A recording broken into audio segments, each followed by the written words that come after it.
Father, we appreciate your presence in our needs today. Thank you, Lord, for bringing us, oh God, and for meeting us. You know our hearts. You know our desires. We cannot hide anything from you, God. You alone can satisfy us, O Lord.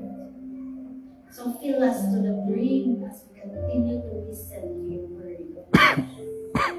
Let your words be spoken into our minds and into our hearts, O God. Captivate us, fill us, satisfy us. Your word is like honey on our lips, God.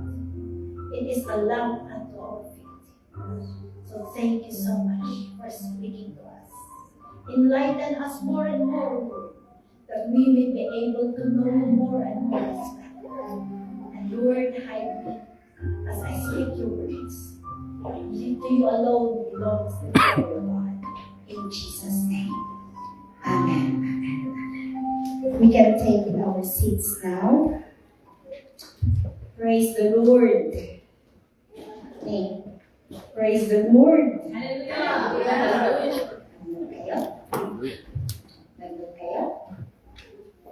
We don't get tired in praising God. The only thing that we will do when we get to heaven is to praise God. So, it's to worship God. Are you excited to go to heaven? Amen. But not now. Not now yet, O God. With the purpose that you may be able to bring in more souls into your kingdom. Yeah? Not to enjoy the world. Not to enjoy the world, the things that the world offer, but to bring in more souls into His kingdom. Amen. This world is getting darker and darker. Do you feel it? Do you, when you hear the news? Sometimes it's so frustrating, right? It's so heavy.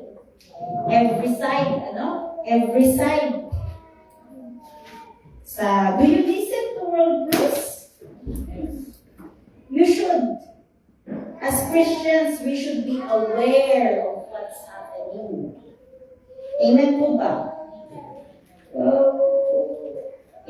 And we know that what's happening around us is the fulfillment of this. So if you're aiming for world peace, who is aiming for world peace? Of course, everyone wants world peace. Who wouldn't like world peace? But unfortunately, the Word of God says it will get worse. It will get worse. But don't worry, we will have our world peace in heaven. Amen. But Lord, not now, not yet. Amen. So our topic for today is discernment. Discernment. As I said, we all need discernment. Christians need discernment. Discernment is the ability to separate good from evil. Your way of judgment, your proper way of thinking. Truth from falsehood. Wisdom from foolishness. Discernment is from the Latin word that means separate or set apart. It's not just knowing the difference between right and wrong, that is part of discernment. But it's not just about knowing between white and black. The difference between white and black. Anong kulay ito? Is it really white? I'm looking for something that looks white but it's not white. Saan? Ito, di ba? Ito ang pink white talaga. But discernment is about knowing what is right, the difference between what is right and almost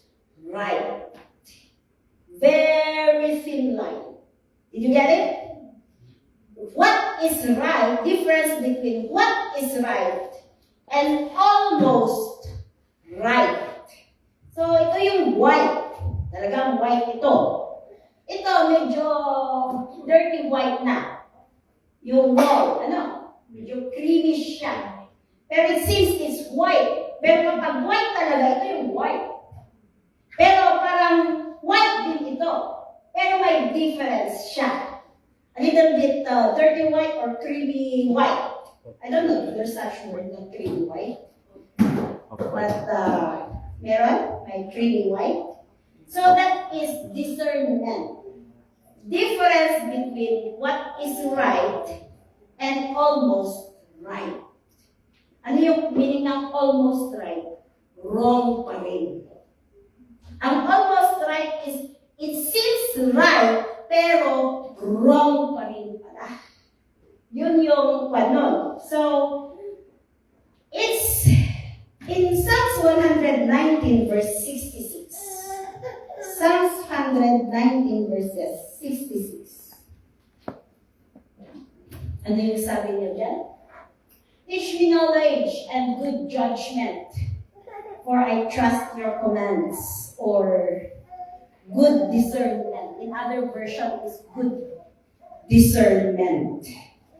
It is a prayer. You know the book of Psalms? It is filled with prayer and praise. It is filled with you can find the prayer there in different circumstances. In the different seasons of life. So it's nice to pray the book of Psalms as well. And the author of this book says, teach me knowledge and good judgment or good discernment, for I trust your commands. It's nice, it should be our prayer as well nowadays, because nowadays, we will go along later, as I discussed. So, importance of discernment. I have 4 to 5 importance of discernment. Number 1, important in knowing God's will. Discernment is important in knowing God's will. God's will, may general po, and may specific will. General will, like the general will of God is for us to praise Him, for us to serve Him. Every one of us, we are created to worship Him. Amen. We are created to worship Him. So if we do not know how to worship, we need to learn how to worship Him. Can you raise your hands? Raise your hands to the Lord. Both hands, both hands. Hallelujah. Raise it as high as you can. Woo! Hallelujah. That is worship. Raising your hands to the Lord, not to the king, not to the president. As high. Kaya kung pag-praise and worship, raise your hands. Dance. Sabi niya kanina, sing and dance, dance. You see the children there, they are dancing, they are jumping for the Lord. It is God's will for us to really worship Him. And if you are not worshiping Him, if you cannot even lift your hands to the Lord, how can you say that you are doing God's will in your life? Huwag po tayong maya. Amen po ba? Walang nakakaya sa pag-worship sa Panginoon. Why? Why are you shy or embarrassed to lift your hands? Are you doing it for your neighbor? Are you doing it for the worship team kasi nakatingin sila sa'yo?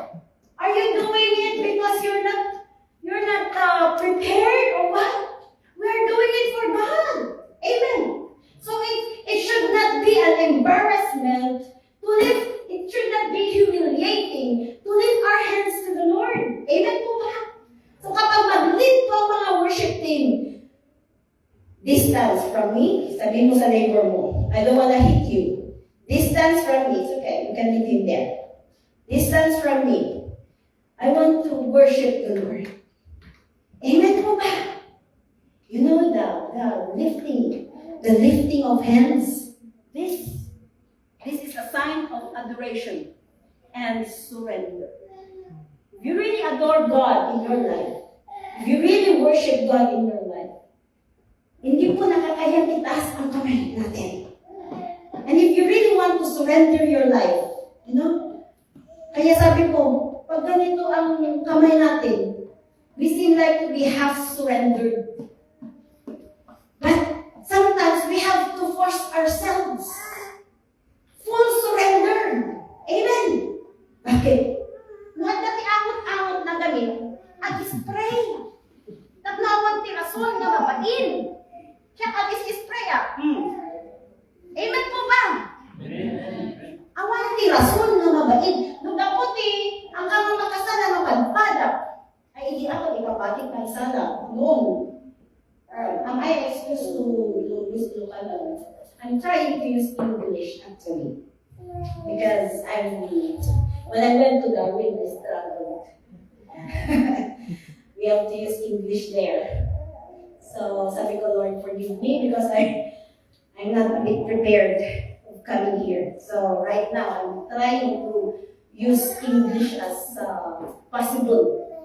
My only medium when preaching. Because we are internationals. We're not just focused sa mga grupo. Dito ba? We are focused for internationals. So, even you, let's try to practice. Amen. Hallelujah. So, nasan na ako? Worship. Worship about worship. Kaya next time na praise and worship, give your best. As David did. And Jehovah said, David, David, he's the king. He wore robe. Di ba yung mga king, may mga garments silang ginagamit? They have the crown. But he took everything. He took off his robe, his royal robe, and just danced undignified. Alam mo yung undignified? Yung parang wala kang hiya, wala ka nang iniisip, hindi mo na iniisip, ay, ang pangit niyang sumayaw. Bakit siya sumasayaw? Ang pangit niyang sumayaw. Wala naman siguro mag-iisip ng ganito dito. Undignified, without dignity. Kaya he was despised by his wife. What's the name of the wife? Help me. David. Michael. Yeah, he was despised by his wife, Michael. Woo! You are a king and you dance like that? You removed your royal robe for you to be able to dance? And then David said, I don't care what you say, as long as I dance for the king. So you know what happened with Michael's womb? God closed his womb, her womb, and she was not able to give birth because of that. If we are not able to worship, there is no fruitfulness. We become unfruitful. I'm not talking about physical only.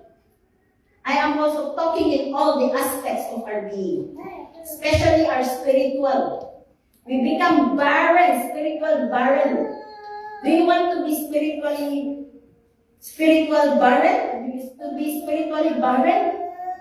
Yung wala kang kabunga-bunga spiritually.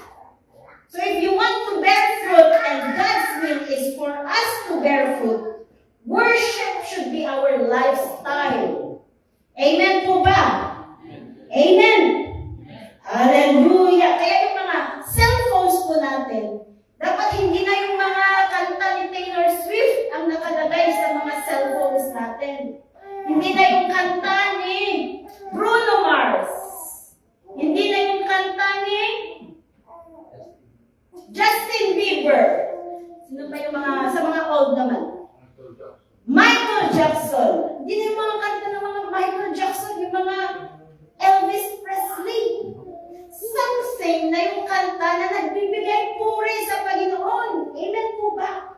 Because even our songs, even our words give worship. Worship is not just about the songs that we sing, but even the words, the way we act, the way we treat others is worship. Amen po ba?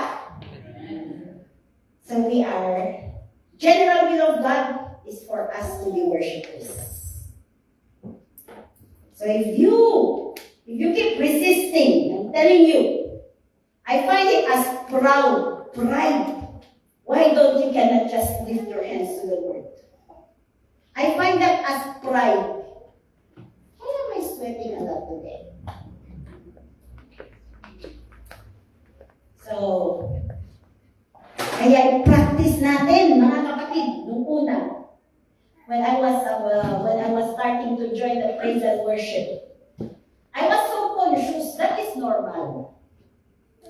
But now that we are being taught, we learn, let's have a receptive heart to learn. Amen!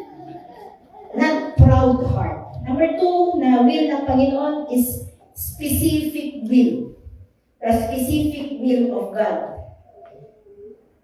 Yung parang, is it the will of God na, shall I marry or not?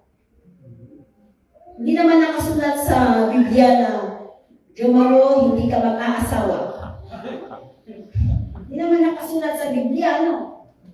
Or Jomaro, mag-aasawa ka. Na baka sasabihin nyo, ay, bakit mo dinideclare? It doesn't show in the will of yung mga specific, yung ADL, magdodoktor ka. Yung mga ganon. So, specific will is yung mga specific will niya sa atin. Even on our decision makings, everyday decision makings. How can we know the will of God in our everyday decision makings? The Bible, hindi naman niya sinabing, ay hindi ka pupunta dyan. Wala, di ba? The Bible is filled with stories that portray and stories, commands, worship that shows the principles of God. And these principles of God, we can apply it to our personal life. Kaya if we try to be, if there is no discernment, should I go to the club or not? Wala naman sinabing, do not go to the club, the specific, It doesn't show there, the specific that do not go to the club. But kung titingnan natin, what happens in the club? Sabi niya sa salita ng Panginoon, let everything you do give glory to God. Do you think going to the club gives glory to God? It won't, because pupunta ka lang doon, kakanta ka pa, makakainom ka pa, makakamit ka ng mga other people there. The things that are done in the club are not godly. Amen po ba? Kaya may discernment tayo na, going to the club is not good. It gives discernment. If we are discerning, if we have the spiritual discernment, then we are able to know the importance of knowing God's will. Amen?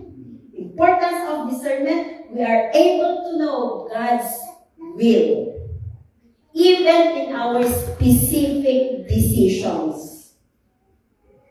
Right? Ano ba?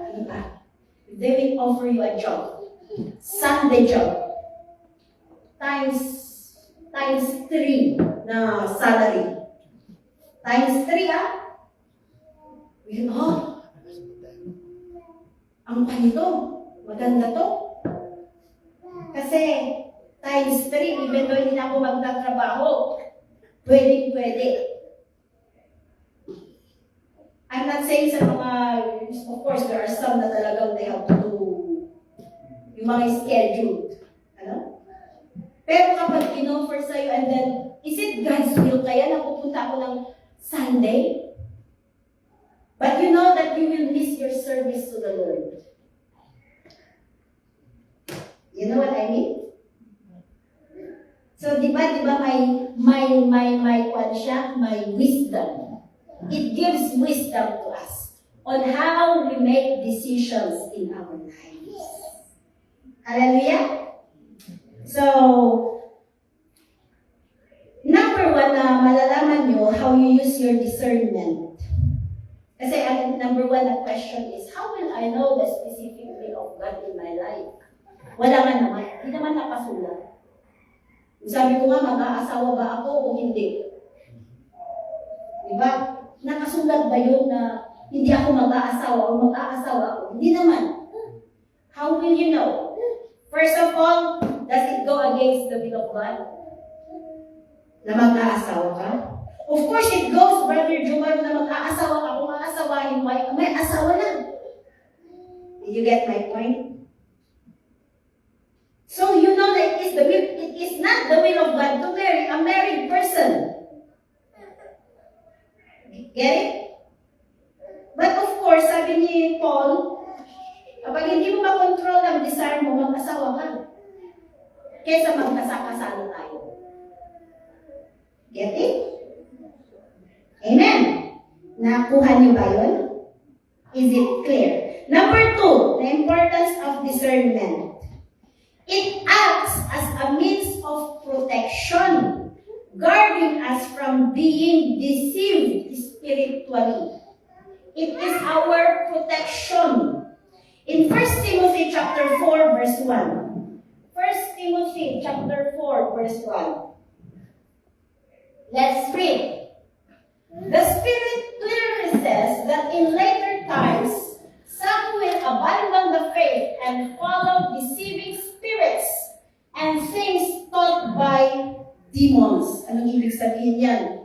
In these latter days, and we are in the latter days, there will be deceiving spirits that will come out to deceive many. The Antichrist spirit, and he will send his spirits, his demons, to come and deceive you and me, every one of us. And if we are not careful, alam nyo, may nakilala akong kasama ko nun when I was in young people, sa young people group pa ako nun. I was new Christian, and we have one leader. You know what happened? She left the church after a while and followed a Jehovah's Witness group. She was deceived. We know that Jehovah's is not really, because they don't acknowledge the Trinity. And the Word of God, they talk about the Word of God, but they do not acknowledge the Trinity. So those are deceived teachings. So, you know what my point is, even if you are saying that you are a leader, you are a pastor, there are many pastors who are recanting their faith now. They are being deceived. So let us, when we are discerning, when we have the spiritual discernment, and I pray that you pray, we will pray that we will all have the spiritual discernment, that the Lord will sharpen our discernment. Amen po ba? For us not to be deceived. So ang pag-pray natin, you know what I always pray? Because yung mga nagre-recant ng mga faith are those senior pastors are not even excused. So we have to pray more for our pastors. Amen. Sa mga senior pastors natin. There are many senior pastors or pastors of big churches who are resigning, who are involved in immoralities. They are being deceived by the spirit of the demon. So, the more that we should pray, amen. If we are discerning, we are being protected from deception. 1 John chapter 4, verse 1 to 3. 1 John chapter 4, verse 1 to 3. Sabi niya dito, let's read. Dear friends, do not believe every spirit, but test the spirits to say whether they are from God. Because many false prophets have gone out into the world. Test the Spirit. Test natin, is He talking? Is He, hindi porket nakita po natin na nag-open ng Biblia, ay, ito na yun. Ito na yun, nag-open siya ng, kaya yung di ba, pare-pareho naman lahat ng religion, di ba? Kaya pare-pareho rin lang. Kahit saan ako magpunta, di ba, pare-pareho rin lang. No! Look, because every religion will try to open the Bible, but do they really teach what is in the Bible? That's the problem. Or they would just choose what to preach, but not really preach, especially holiness, especially righteousness, especially godliness. There are many religions nowadays, churches, who are just preaching about grace, but not obedience. And God said, be holy. Naniniglat na po yung holiness ng Panginoon. Because they don't want to offend people. And I said, no. We have to preach the Word of God. Amen po ba? Kaya po, pray for your pastors. It's very, for me, when I pray for our higher-ups, Lord, protect them from deception. They're not excused from deceiving spirit lurking around. We are not excused for, even you and me. Do you want to listen to the truth? Hindi yung almost true, yung talagang true? You know what we preach, we also get from our higher ups. We get from them. And if they're deceived, they will produce a memo nga, ay, ganito na. Ano mangyayari sa ating lahat? Di ba? Kaya mag-pray. Pray. How do we test the Spirit? Verse 2. This is how you can recognize the Spirit of God. Every spirit that acknowledges that Jesus Christ has come in the flesh is from God. There are many religions now, like Hindu, Buddhist, Muslims. They do not even acknowledge Jesus. So you can see that those are deceived religions. But meron din mga Christians, sabi ko po, meron na rin Christians ngayon, they try to lighten the word. You know what I mean, lighten?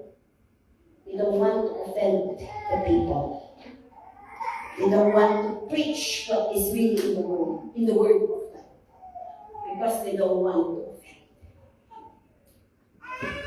That feels good word of God. It feels good. Wow, encouragement lagi. There has never been a rebuke or correction.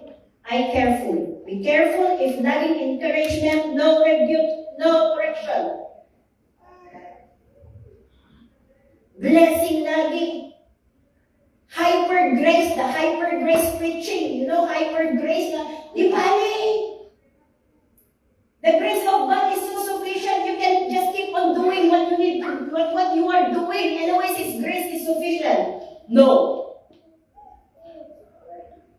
Be holy. Salita po ng Panginoon, be holy. Work out your salvation. Amen po ba? Kaya, hindi po madali. It's not easy. If you're not helping yourself, if you are going in your own, gusto mo lang, you are not willing to be corrected, I'm sorry to tell you. It's a narrow gate, kapatid. Amen? It's a narrow gate. The way to heaven is narrow gate. We have to let go of our addictions. We have to let go of our emotional baggages. We have to let go of our wrong principles in life. We have to let go of our pride. And if we are not willing to let go of those, ay paano ka kakasya? Ang dami mong dala. It's a narrow gate. We have to obey.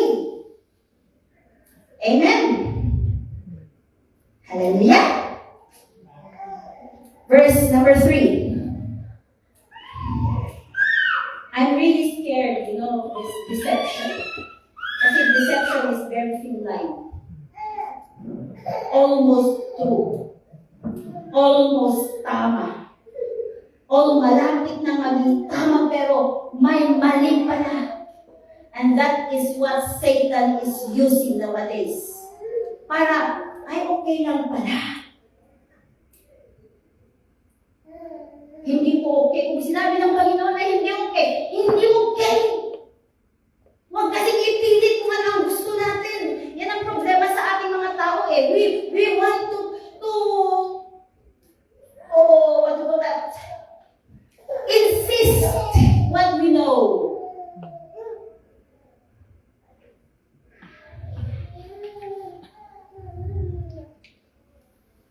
That's why we are guarding. Huwag niyo sanang masamain masyado. If we are strict.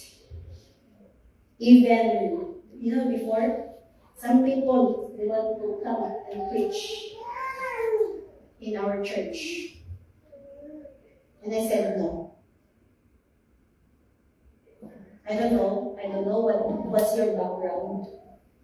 I don't know what you want to share. But, nakasubmit ko ako. Bishop is very strict on that. Huwag natin masamain kung bakit, even there are some people approach me. But I said no. After submitting to our higher ups, they said no. I said no. Even yung sabi ko po na I don't really recommend you to watch YouTube preachings. If you want to listen more, I would recommend our YouTube. May YouTube naman tayo, may FOL naman tayo sa Facebook. Because ayaw kong makarinig kayo ng mga, preachings that will deceive you. I don't know if you can discern yet. What if you cannot? Then you will led astray. You will be led astray. And that is, you don't think now, why are you so strict? Why is this church so strict? We are just in the business of protecting. Because we are accountable. Amen? Number 3. Discernment act as an instrument of healing. If you're discerning, if your discernment is sharpened, it is a gift. Actually, yung discernment is gift. Sometimes, may sinasabi kong example lang may sinasabi si Brother Gennard, but because you have the gift of discernment, you have a sharpened discernment, you can know what is behind of what he is saying, that there are more. But this is not used to judge. Amen. It is not used to judge a person, but it is an instrument of healing. You know what to pray for him. You know what is happening inside him. Like in the book of Acts chapter 8, verse 23. Acts chapter 8, verse 23. The story of Simon, the sorcerer. From verse 18 pala. This was the time Peter was laying hands, praying over the new believers. And the new believers were receiving the Holy Spirit. So they were empowered. And Peter said, "Oh, I want also to have that kind of power." So sabi niya sa verse 18, when Simon saw that the Spirit was giving at the laying on of the apostles' hands, he offered them money. Ano sabi ba niya after that? 19. And said, "Give me also this ability so that everyone on whom I lay my hands may receive the Holy Spirit Verse 20. Peter answered, "May your money perish with you because you thought you could buy the gift of God with money." Verse 21. "You have no part or share in this ministry because your heart is not right before God." You see the importance of being right before God? Our hearts right before God. Verse 22. "Repent of this wickedness and pray to the Lord in the hope that He may forgive you for having such a thought in your heart." Verse 23. "For I see that you are full of bitterness and captive to sin. For I discern that you are full of bitterness and captive to sin." Wait, di ba parang, paano niya nalaman? Paano nalaman ang gusto lang naman is yung gift. Paano nalaman ni Simon and ni Peter na his heart is filled with bitterness and captive to sin? Because the gift of discernment. When we talk to people, gusto ko to. One of the gifts that I've been asking that is discernment. Spirit of discernment. Especially and sensitivity with the Holy Spirit as a worship leader. As worship leaders. You discern na, malalaman mo, there is a problem. Let's pray because there is a problem. You can feel it in your spirit that there's something wrong to someone. And kahit ang ganda-ganda ng ngiti niya sa'yo, how are you, Brother Sharif? Example lang to. I'm fine, Pastora. How are you, Brother Jomaro? I'm fine. How are you, Sister Edge? I'm fine. Di ba parang we are very good actors and actresses? Who agrees with me? We are good actors and actresses. Tapos deep inside pala there is something very heavy inside you.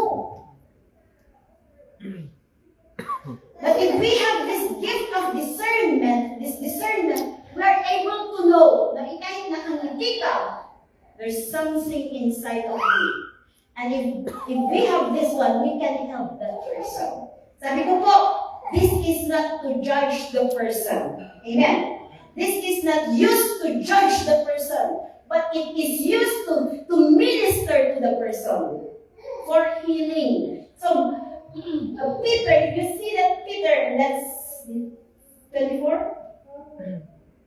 Then Simon answered, "Pray to the Lord for me so that nothing you have said may happen to me." You see, it brought freedom, it brought healing in the life of Simon the sorcerer. So ang ganda ng discernment na to. It is an act, so if we have this, even when you go to a place, you can feel that there is heaviness in the place. You can feel that there is a problem in the family. You can feel that there's a problem in the person. Then you know what to pray for that person. You know how to deal with that person. Amen po ba? Hallelujah. Number 4.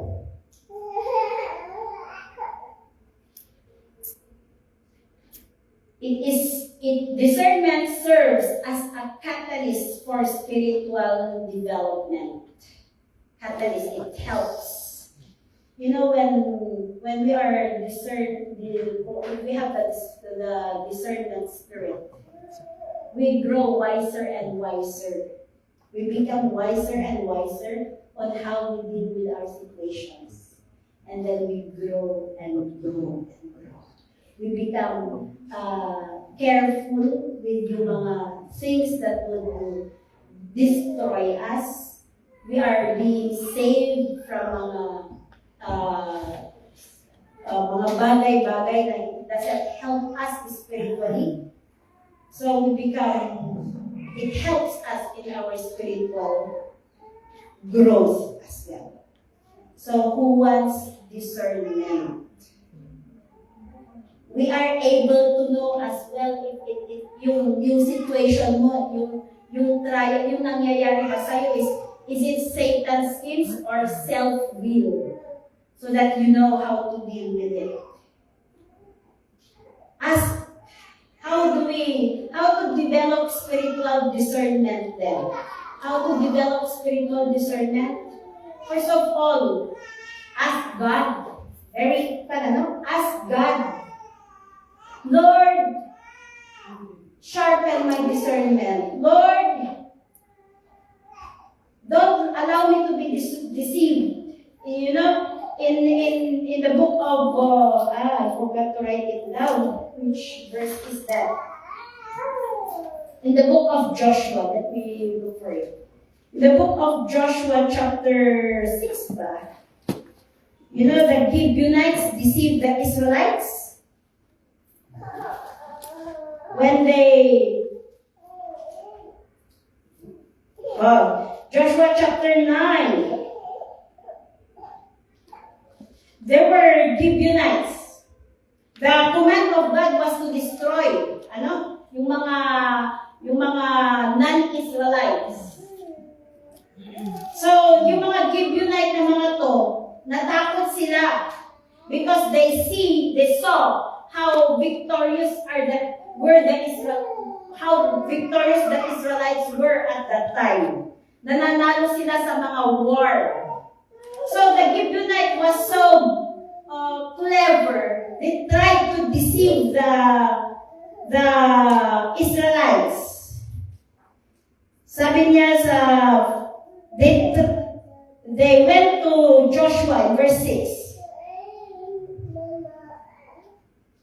Then they went to Joshua in the camp at Gilgal and said to him and the Israelites, "We have come from a distant country. Make a treaty with us." Yung totoo ko, malapit lang sila. Anong ginawa nila? Verse 3, 4. They resorted to Arus. They went as a delegation. Lumapit sila kay Joshua as a delegation whose donkeys were loaded with worn-out socks and old wineskin, cracked and mended. Dinisip nila. Parang so that when the Israelites see them, yung para silang galing sa malayo-layo, kaya yung mga damit nila, yung mga wineskins nila, yung lalagyan ng tubig nila, nag-crack na yung mga damit nila, na worn out na, gumamit sila ng mga worn out socks. That is deception. They try to trick the Israelites. And then sabi nila, "We have come from a distant country. Make a treaty with us." And in verse 7, the Israelites said to the Hivites, "But perhaps you live near us. So how can we make a treaty with you?" Verse 8, "We are your servants," they said to Joshua. But Joshua asked, "Who are you and where do you come from?" Verse 9, they answered, "Your servants have come from a distant country." Nagsinungaling ulit sila. "Because of the fame of the Lord your God. For we have heard reports of him, all that he did in Egypt, and all that he did to the two kings of the Amorites east of the Jordan, Sihon king of Heshbon, and Og king of Bashan, who reigned in Ashtaroth. And our elders and all those living in our country said, 'Take provisions for your journey and go and meet them and say to them, we are your servants. Make a treaty with us.'" Ayaw nilang masira. Ayaw nilang sirain ng mga Israelite. "This bread of ours was warm when we packed it at home on the day we left to come to you. But now see how dry and moldy it is. And these wineskins that we filled were new, but see how cracked they are. And our clothes and sandals are worn out by the very long journey." Verse 14, the Israelites sampled their provisions. Ano nangyari? But did not inquire of the Lord. Diba kung minsan, yes, tayo lagi, we don't even ask God. So if we want to be, and then verse 15, then Joshua made a treaty of peace with them to let them live, and the leaders of the assembly ratified it by oath. So may oath na nangyari. Verse 16, 3 days after they made the treaty with the Gibeonites, the Israelites heard that they were neighbors living near them. So the Israelites set out on the third day to come to their cities, Gibeon,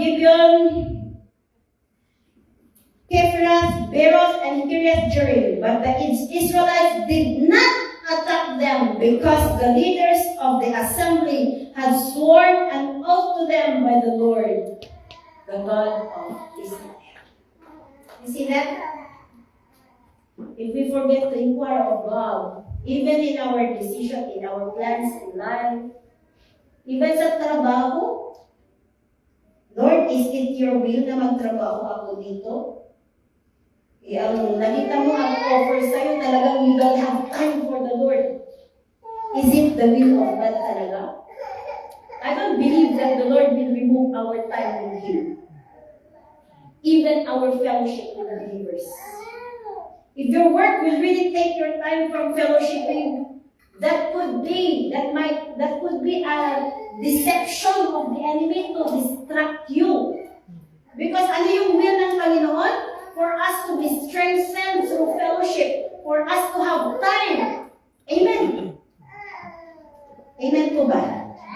So kaya sa mga, if you're looking for job, ask God, which job should I take? Which job is for me? One way that, you know how I pray as well, because sometimes the offer is so good, ano? And it's so tempting to say no. Sabi ko, Lord, if it's not for me, don't let it come to me. Otherwise, I will be tempted and say, okay, I want that. Amen? Ask God, Lord, give me the discerning spirit. Solomon did in 2 Chronicles chapter 1, verse 10. We're almost finished. 2 Chronicles chapter 1, verse 10. Give me wisdom. This is the prayer of Solomon. Give me wisdom and knowledge that I may lead these people, for who is able to govern this great people of yours. We can also pray that, Lord, give me wisdom so that I can know what to do with all the decision makings that I have to do every day of my life. Especially if you are the head of the family. You are carrying the whole family. Yeah? Si Elisha, discernment is yung open, you know, your senses are, spiritual senses are open. Elisha, in 2 Kings chapter 6, verse 17. This is the time na yung servant niya is 2 Kings chapter 6, verse 17. His servant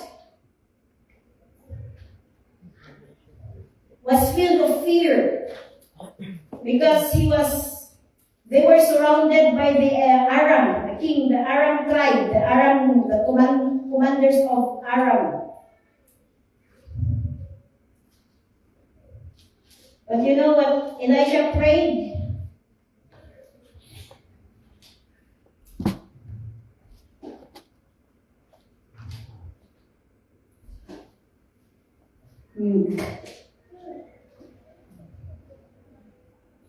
His servant, when the king of Aram came and surrounded Elisha and his servant.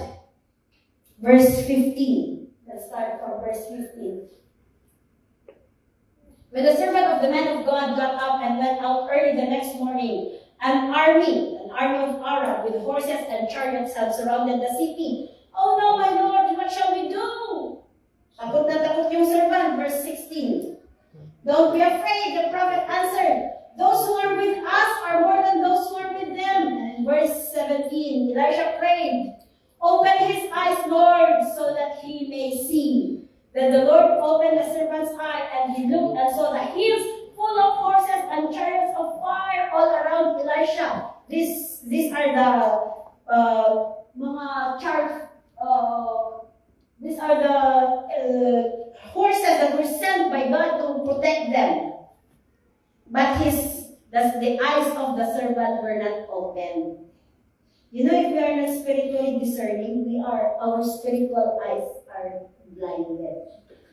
We do not understand spiritual things. Kaya it is important to ask, Lord, open my spiritual eyes that I may see you. Open my spiritual ears that I may hear you. Amen? You do not receive because you do not ask. God is a generous God. He is generous, but we are not receiving because we do not ask. So if we have the spiritual discernment, ask God. Amen? Ask God. Number 2, how to develop spiritual discernment? With the truth. How will you know the wrong from the truth if you do not even know the truth? Diba?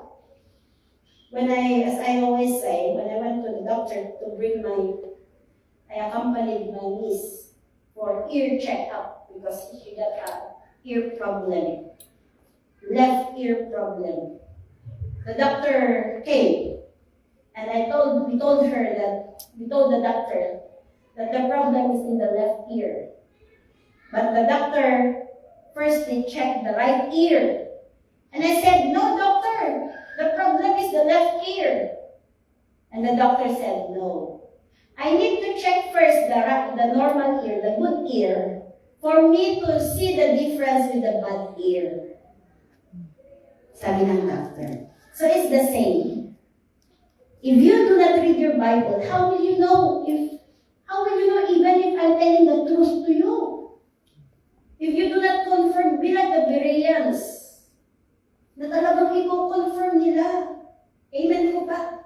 So, ang totoong Kristiyano po, if we are really Christians, if we really say that we follow Christ, we have our Bible, and we read our Bible, it is not just left in the corner.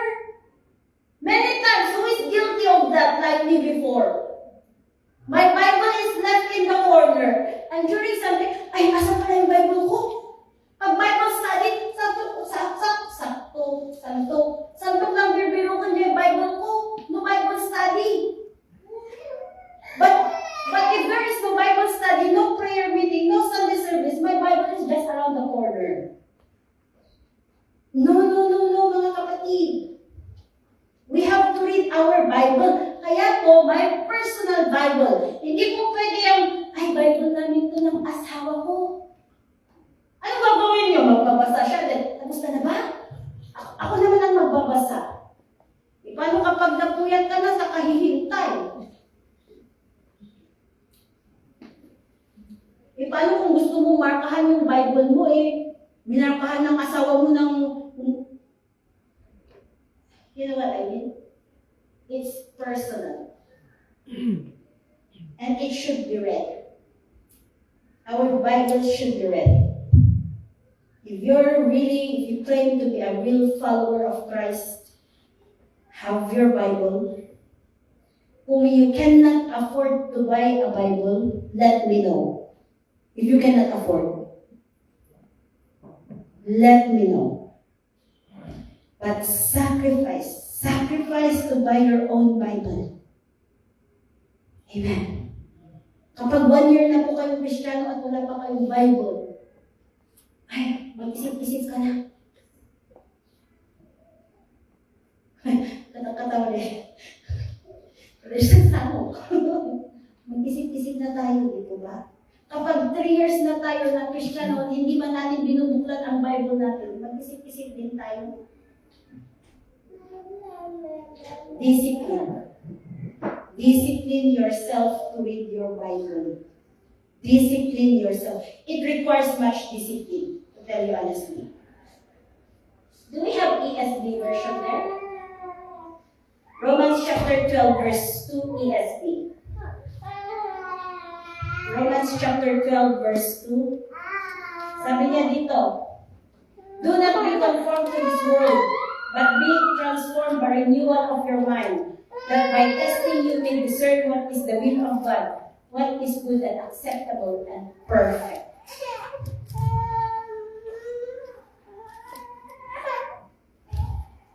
Be transformed by the renewing of your mind.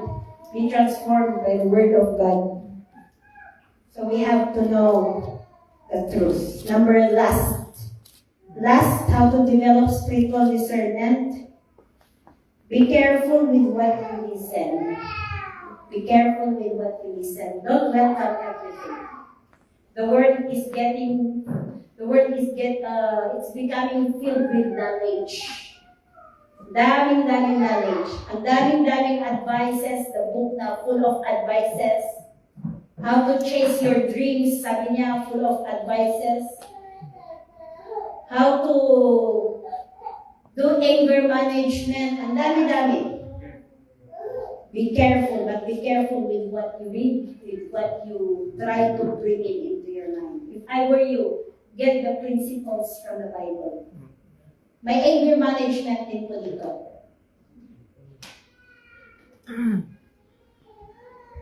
Ano pa? Financial management, meron din dito. Parenting, meron din dito. How to pray, meron din dito. How to look for a wife or for a husband, meron din dito. Meron lahat. Kaya, kung interested kayo, paano ba ako maghanap ng asawa, approach me and I will give you the verse.